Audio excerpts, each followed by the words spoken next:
Maintenant, comment arriver à détruire, à démolir, à faire exploser les prisons des sorciers? Voici 5 armes qui vont t'aider à briser ces prisons-là, des sorciers.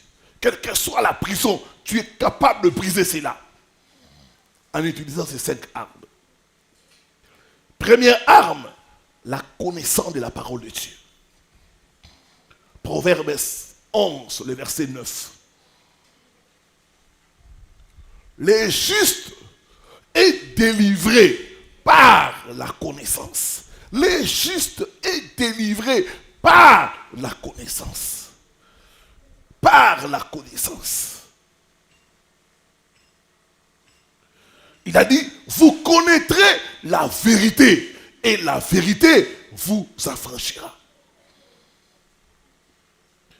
Toute prison est d'abord une situation d'ignorance. C'est d'abord l'ignorance. Pour sortir de la prison, il faut chercher la connaissance de la parole de Dieu. Prends le temps d'étudier la parole de Dieu. Prends le temps de suivre les enseignements. C'est malheureux parce que beaucoup d'enfants de Dieu, quand on enseigne, ils ne sont pas là. Les programmes d'enseignement, beaucoup fuient ça. Alors que c'est la connaissance de la vérité qui te donne la victoire sur les prisons de la sorcellerie. Il a dit, vous connaîtrez la vérité et la vérité vous affranchira. Jérémie 23, le verset 29, on nous lit ça.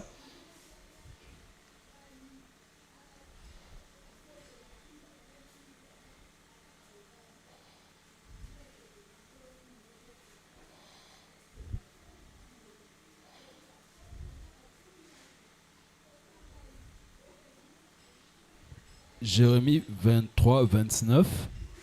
Ma parole n'est-elle pas comme un feu? Ma parole n'est-elle pas comme un feu? La parole de Dieu est un feu.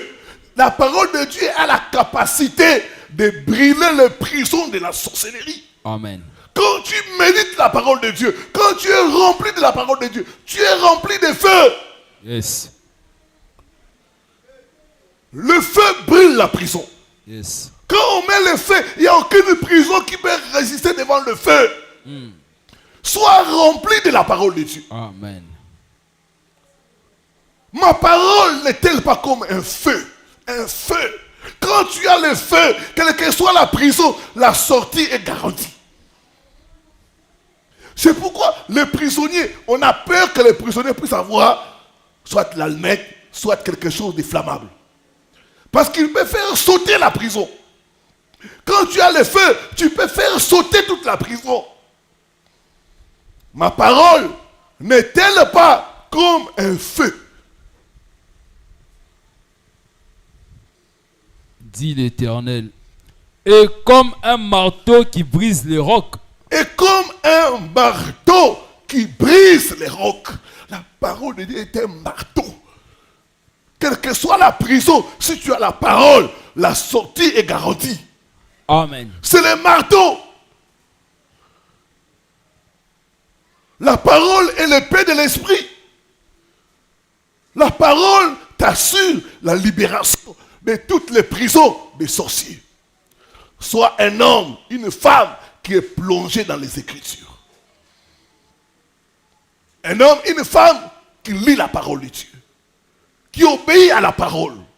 Qui proclame la parole. Et tu seras libéré de toutes les prisons des sorciers.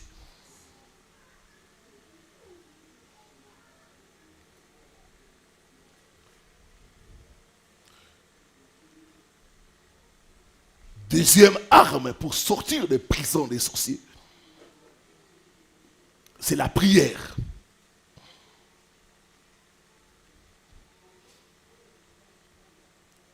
La prière est une arme très très efficace pour briser, pour démolir, pour faire exploser les prisons des sorciers.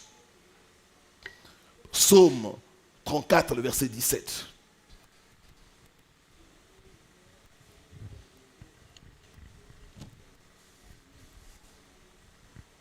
Il est écrit, Père, préserve ta langue du mal. Psaume 34. Verset 17. Les justes crient et l'Éternel l'entend. Et il les délivre de toute leur détresse.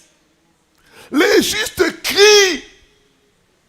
Les cris et l'image de la prière. On dit les justes crient, l'Éternel l'entend. Et il les délivre de toute leur détresse. Dans ta prison, tu dois crier à Dieu. Tu dois crier à Dieu.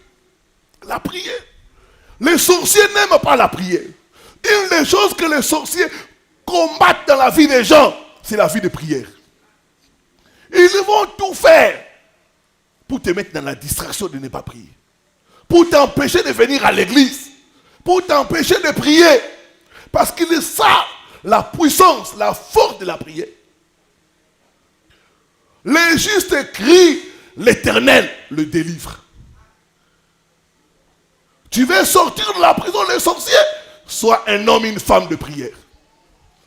Le matin, midi, le soir, sois dans la prière. Les sorciers ne supportent pas le feu de la prière. On dit les justes crient, l'Éternel l'entend et les délivre de toutes les prisons. La prière. Dans Acte 16, on nous parle de Paul et Silas. Dans la prison, la Bible dit, au milieu de la nuit, Paul et Silas priaient, priaient, priaient. Il y a un secret dans la prière de nuit, de minuit. Tu peux nous lire ça? Acte 16, le verset 25. Vers le milieu de la nuit. Vers le milieu de la nuit. Vous devez savoir que la sorcellerie travaille la nuit. Yes. C'est la nuit aussi que nous devons apprendre à nous lever pour combattre leurs œuvres. Amen. Ils travaillent la nuit. Nous aussi la nuit, nous détruisons leurs prisons. Amen. Vers le milieu de la nuit, Paul et Silas, ils faisaient quoi? Paul et Silas priaient et Priaient, chantaient. priaient, priaient, priaient, priaient, priaient. Toi, qu'on a enfermé pour ne pas se marier, toi qu'on a enfermé pour ne pas voyager, toi qu'on a enfermé pour ne pas toucher les grandes sommes d'argent, les milliers de la nuit. La prière de nuit.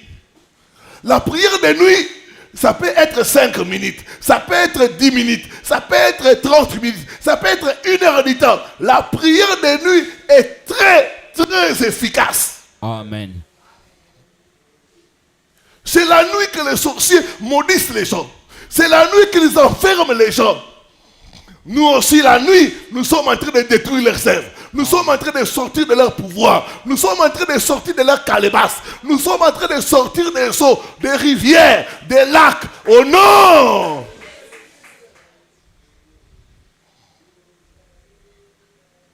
La nuit, nous sommes en train de débloquer nos finances.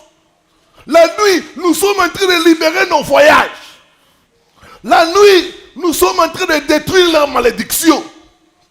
Paul et Silas, au milieu de la nuit, ils priaient, ils priaient. Tu veux vaincre les prisons de la sorcellerie? Sois un homme et une femme de prière.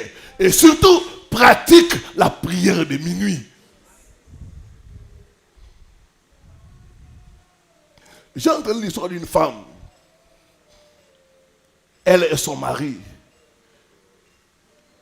ils ont aménagé dans une parcelle où la maman Bayrès était dans la sorcellerie. Il y avait plusieurs portes. Elle-même occupait la grande maison. Mais cette maman Bayrès avait la spécialité de bouffer tous les locataires. les femmes de ces locataires. Et ça se faisait comment?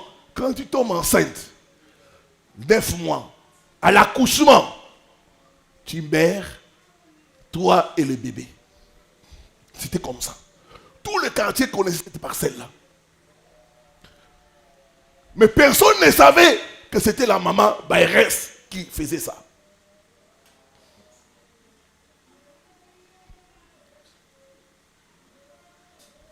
On te laisse porter la grossesse. 9 mois. Quand tu vas à l'hôpital, au moment du travail, la femme meurt et le bébé.